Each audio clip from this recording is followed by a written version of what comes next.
Did this report that come out yesterday confirm that the Washington franchise were the ones that leaked Jon Gruden's emails that led to the firing of Gruden and the complete and total embarrassment of Bruce Allen and everyone else involved?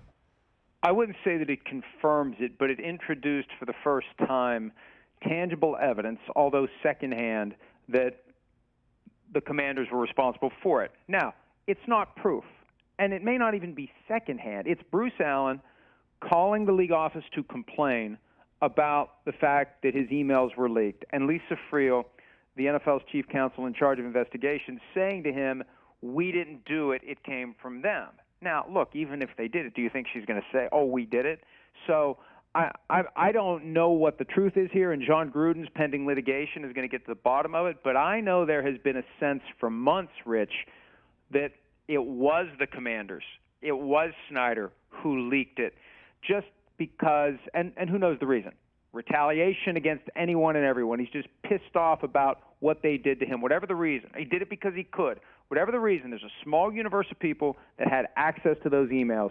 And once Gruden's case moves forward through the discovery process where you get access to documents and you can question people under oath and you can begin to build your case, Gruden's going to find out, and hopefully the rest of us will find out, exactly who leaked those materials. But there aren't many who could, and now we have the first tangible piece of evidence pointing to the possibility that it was the Commanders, possibly Snyder. Whatever it is, we'll find out at some point. That's the one big unknown as we go forward. Everything else from yesterday, it confirmed what we already knew or what was already reported by the Washington Post and others. ESPN had that long item about the notion that Daniel Snyder had dirt on the commissioner and other owners.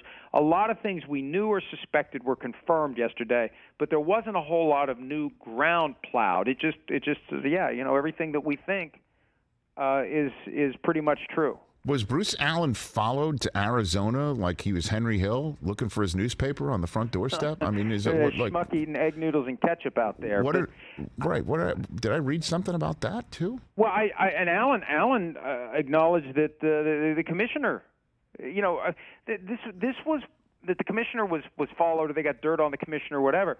This was the MO that came out as Snyder was involved in this effort. What he did was, there was an obscure website headquartered in India, and that issued a defamatory statement about Snyder. He tried to link him to Jeffrey Epstein, and that's known. That's the Streisand effect, they call it. When you take action against it, more people talk about the thing that wasn't true, and it's completely untrue. I don't want to get sued in India or anywhere else. Right. It's completely untrue, but the website in India posted that report. He sued them there, and then he started opening up all these actions throughout the United States to take discovery for the India case. And that was where this all started to pop up, that people were being followed around, people are being talked to, and it had this nefarious feel to it, that they were using this as a way to either intimidate people, to just get dirt, get information, and that's where that all came from. And I think everything that flowed from that, everything that's happened since then, is a result of that. This is wild. So what's Gruden thinking? Does he see a path back to coaching here? I mean,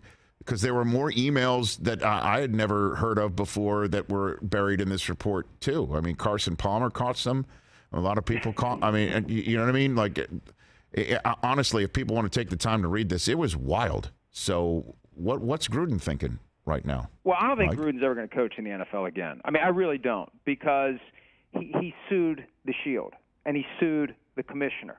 Right, wrong, or otherwise, I think you sign your permanent pink slip when you do that. There's too many other talented coaches out there, and there's too much discretion that gets exercised by the owners. And it's not like Gruden came back and turned the Raiders into a Super Bowl team. He was struggling. I mean, the narrative was if Mark Davis didn't regard Jon Gruden the same way Costanza regarded Tony, Elaine's boyfriend that they went rock climbing with, I mean, if they weren't like buddies like that, he would have fired Gruden on merit.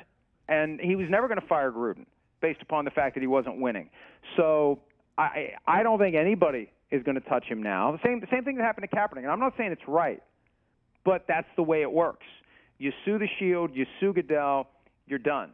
So I don't think Gruden's ever coming back, and Bruce Allen's never coming back. And, the only question is if and when Snyder will actually sell the team and move on. There's a thought out there that maybe he won't, that maybe He's just buying time, and eventually he won't go through with it. We haven't heard anything about it in over a month. Catch the Rich Eisen Show every single day on the Roku channel, 12 to 3 Eastern, for free.